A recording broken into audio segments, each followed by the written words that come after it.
Buenas noches, bienvenidos al segmento En Salud de la emisión estelar de Telenoticias. Soy la doctora Eugenia Galván, para mí es un honor informarles.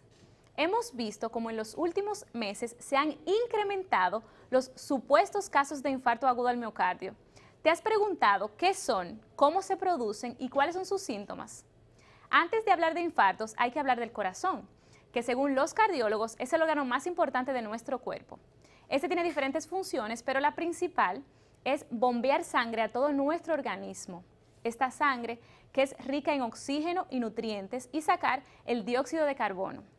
Hay que decir que el corazón está compuesto por 4 cavidades, 2 aurículas y 2 ventrículos y que tiene 4 válvulas cardíacas. Las arterias son las que llevan sangre al corazón y las venas son las que sacan la sangre del corazón. Este órgano, este músculo, porque es un músculo, está irrigado por las arterias coronarias. Hablar de infarto en el término médico es cardiopatía isquémica, que esta incluye todos los estados de isquemia miocárdica, es decir, todos los estados en los que deja de llegar sangre a ese músculo, independientemente de su mecanismo patológico o por el mecanismo que se produzcan. La enfermedad coronaria incluye todos los estados isquémicos del miocardio relacionados con la alteración de las arterias coronarias. Los síndromes coronarios pueden ser agudos o crónicos. Hay que decir también que existen 6 tipos principales de infarto, pero vamos a hablar de 2. Hay una clasificación que según hacemos el electrocardiograma, vemos si tiene cambios, elevación del segmento ST o sin elevación del segmento ST. En el síndrome coronario agudo sin elevación del segmento ST, incluye el infarto agudo al miocardio y el infarto agudo al miocardio sin elevación del segmento ST. Son síndromes, o sea, enfermedades provocados por la reducción aguda o progresiva del flujo coronario, es decir, puede ser que deje de pasar sangre completamente o que se va a ir tapando la arteria, entonces deja de llegar la sangre a ese tejido. Entonces se produce una necrosis miocárdica, es decir, necrosis del tejido, muerte de este tejido, y se ve reflejado por la elevación en sangre de los marcadores cardíacos. En el síndrome coronario agudo sin elevación del segmento ST, en electrocardiograma, pueden aparecer también por trombosis sobre una placa de ateroma. Hay que hacer un paréntesis aquí y decir que las arterias se van a ir tapando por la enfermedad aterosclerótica, es decir, cuando comemos muchas grasas, se produce un proceso inflamatorio que toda esta grasa, colesterol, se va pues acumulando en las paredes de las arterias y esta placa de ateroma puede ocluir, es decir, tapar completamente esas arterias. También se pueden romper estas placas y puede provocar entonces la estenosis y que deje de llegar oxígeno en relación con las necesidades del miocardio. También hay que hablar del síndrome coronario agudo sin elevación del segmento ST. Este también puede estar causado por isquemia miocárdica, que suele producirse por el cese o reducción significativa del flujo.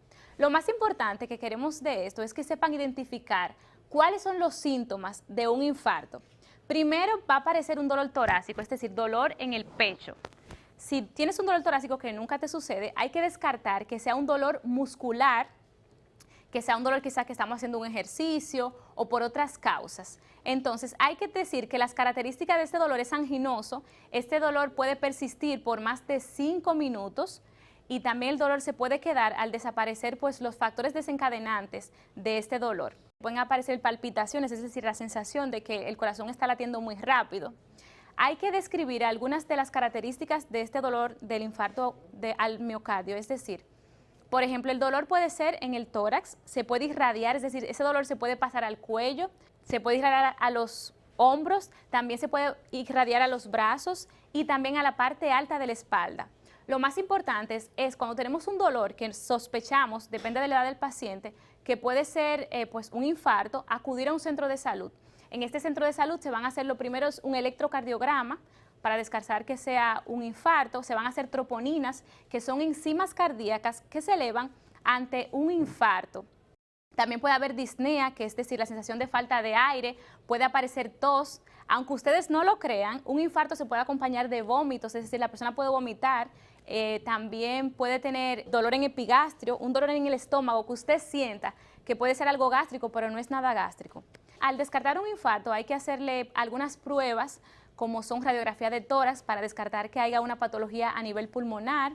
Otro de los síntomas puede ser sudoración, taquicardia, es decir, que aumente la frecuencia cardíaca. Lo más importante es cuando tienen un síntoma como este, acudir a un centro de salud y una vez por lo menos en la prevención acudir a una consulta con un cardiólogo para que éste les realice un ecocardiograma, un electrocardiograma, saber cómo está su salud a nivel metabólico, también realizar otras pruebas. Espero que esta información te haya servido. Ya sabes cuáles son los síntomas atípicos de un infarto agudo al miocardio y qué debes hacer.